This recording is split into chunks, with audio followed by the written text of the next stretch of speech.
Bonjour et bienvenue sur ma plateforme de partage. Merci à Dieu, c'est grâce à lui que nous sommes en vie. Merci à vous qui me prêtez une oreille attentive. Je continue aujourd'hui. La septième partie dernièrement parlait du sang de Jésus-Christ qui déclare notre justification. Toujours dans ma série Le sang précieux de Jésus-Christ. Aujourd'hui, en huitième partie, le sang de Jésus-Christ déclare notre réconciliation. C'est quoi la réconciliation?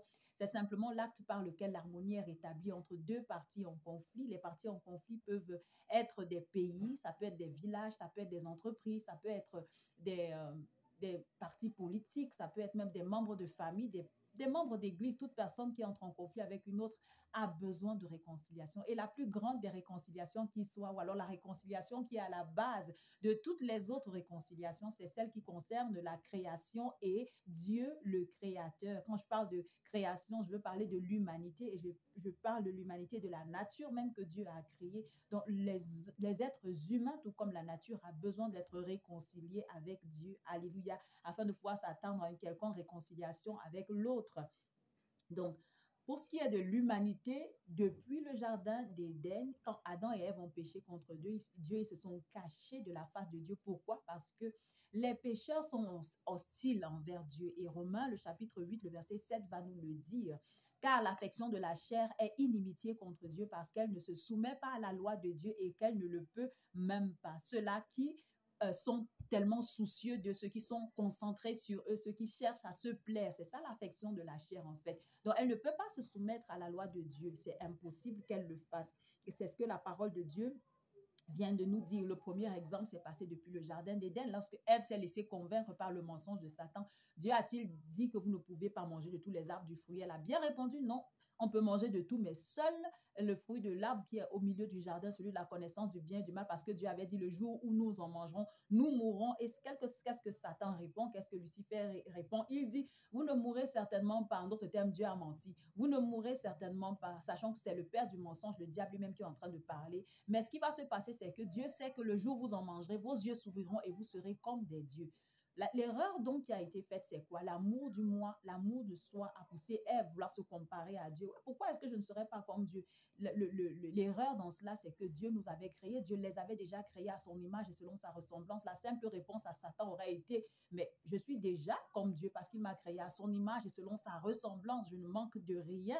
Alléluia. Donc voilà, l'amour de soi, en fait, l'affection de la chair, l'égocentrisme est inimitié contre Dieu, ne peut pas se soumettre à la loi de Dieu. C'est impossible. Donc les pécheurs ne peuvent pas se tenir dans la présence de Dieu. Et le psaume 5, le verset 5 à 6 nous le dit, car tu n'es point un Dieu qui prenne plaisir au mal. Le méchant n'a pas sa demeure auprès de toi, pardon. Les insensés ne subsistent pas devant tes yeux. Tu hais tous ceux qui commettent l'iniquité. Alléluia. Donc, maintenant, la nature aussi a besoin de cette réconciliation. Pourquoi? Parce que dans Genèse 3, verset 17 à 18, nous apprenons que la nature fut maudite par Dieu.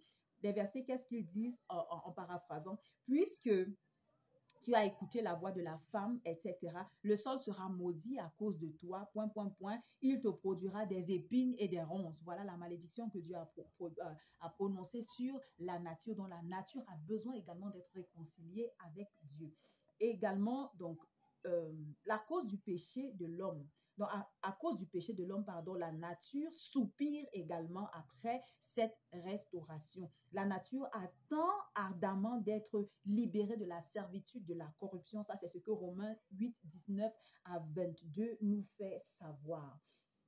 Donc, pour ce qui faut savoir du processus de la réconciliation, c'est que seul Dieu est l'auteur de la réconciliation. Alléluia. Seul Dieu nous réconcilie avec lui en ce sens que c'est lui qui initie la réconciliation. Quand Adam et Ève se cachent dans le jardin d'Éden, c'est Dieu qui vient leur parler en premier. Alors de nos jours, quelqu'un peut dire, mais c'est lui qui m'a offensé, c'est lui qui doit venir en premier. Mais regardons l'humilité de Dieu. Adam et Ève ont péché contre Dieu, ils ont désobéi, mais c'est Dieu qui vient vers dans le jardin pour les chercher. Ça, c'est l'humilité de Dieu. Lorsqu'on dit c'est Dieu qui est l'auteur de la réconciliation, c'est parce que c'est lui qui initie le processus d'harmonie, de réconciliation avec nous.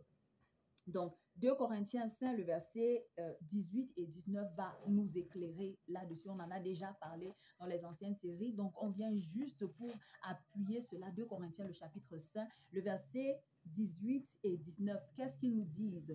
18 et 19 nous disent, après qu'on ait dit, celui qui est en Christ est une nouvelle créature, les choses anciennes sont passées, toutes choses sont devenues nouvelles. Le verset 18 va nous dire, et tout cela vient de Dieu qui nous a réconciliés avec lui par Christ. La réconciliation arrive par Christ et qui nous a donné le ministère de la réconciliation. Alléluia. D'autres vont dire le message de la réconciliation, car Dieu étant en Christ, réconciliant le monde avec lui-même en n'imputant point aux hommes leurs offenses, et il a mis en nous la parole de la réconciliation. Alléluia. Voilà pourquoi nous disons que c'est Dieu qui est l'initiateur de la réconciliation. C'est par lui que la réconciliation arrive. Maintenant, ne confondons pas. Lorsqu'on dit cela, certains vont penser que, OK, si Dieu ne veut pas que je sois réconcilié avec lui, je ne serai jamais réconcilié. Non. Dieu a déjà donné le chemin de la réconciliation en envoyant son Fils Jésus-Christ mourir pour nous. Tout ce que nous avons besoin de faire aujourd'hui, c'est simplement de croire en Jésus-Christ. Croire en Jésus-Christ aujourd'hui, ce n'est pas comme si Dieu disait, toi, ta tête me plaît, je t'accorde la réconciliation. Toi, ta tête ne me plaît pas, je ne t'accorde pas la réconciliation. Ce n'est pas de ça qu'il s'agit. Dieu a déjà pourvu le chemin de la réconciliation. Il a déjà préparé le chemin et ce chemin, c'est son Fils Jésus-Christ. Donc Dieu réconcilie également toutes choses avec lui. Ça, c'est dans Colossiens. Dans Colossiens, par exemple, le chapitre 1, des versets 15 à 23, nous parlons de la suprématie du Seigneur Jésus-Christ. Et dans le verset 20, Dieu, qu'est-ce qu'il est en train de dire? La Bible nous dit que Dieu a voulu par Jésus-Christ réconcilier tout avec lui-même, tant ce qui est sur la terre que ce qui est dans les cieux. Alléluia. En faisant la paix par lui, c'est-à-dire Jésus-Christ, par le sang de sa croix. Alléluia. Nous revenons au sang, le sang précieux de Jésus-Christ. La paix que Dieu a initiée avec nous, la paix que Dieu consolide avec nous est basée sur le sang que Jésus-Christ a versé sur cette croix. Alléluia, c'est merveilleux. Donc, notre réconciliation avec Dieu fut accomplie par la croix de Jésus-Christ, et Romains 5, 10 également à 11 vont le souligner. Je vais le lire, permettez-moi, Romains 5, 10 à 11. Car si lorsque nous étions ennemis, nous avons été réconciliés avec Dieu par la mort de son Fils Jésus-Christ, à plus forte raison, étant réconciliés maintenant avec lui, serons-nous sauvés par sa vie. Alléluia. Non seulement cela, mais encore, nous nous glorifions en Dieu par notre Seigneur Jésus-Christ, par qui maintenant nous avons obtenu la réconciliation. Ce n'est pas quelque chose que nous allons obtenir, nous avons obtenu cette réconciliation. Tout ce que nous avons besoin de faire, c'est croire au Seigneur Jésus-Christ. Donc, ce que nous devons savoir aujourd'hui, c'est que la réconciliation parmi les êtres humains est enracinée dans Jésus-Christ, est enracinée en Christ. Si nous sommes réconciliés avec Dieu par notre foi au Seigneur Jésus-Christ, alors la réconciliation avec les autres êtres humains est possible. Seul Jésus-Christ, qui est le prince de paix, peut apporter et maintenir la paix parmi nous, les êtres humains. Et nous savons bien que ce monde en a tellement besoin. On a besoin de cette paix dans ce monde déchu. Donc, s'il vous plaît, dans le nom de Jésus-Christ, aujourd'hui, je t'invite, toi qui m'écoutes, à être réconcilié avec Dieu. Je t'invite à partager la vidéo, aime la vidéo, commente la vidéo, corrige, ajoute ce que tu estimes nécessaire. Et si tu m'écoutes pour la première fois, tu es la bienvenue. N'hésite pas à t'abonner à ma chaîne. Reste béni dans le nom puissant de Jésus-Christ alors que je m'arrête ici. Amen.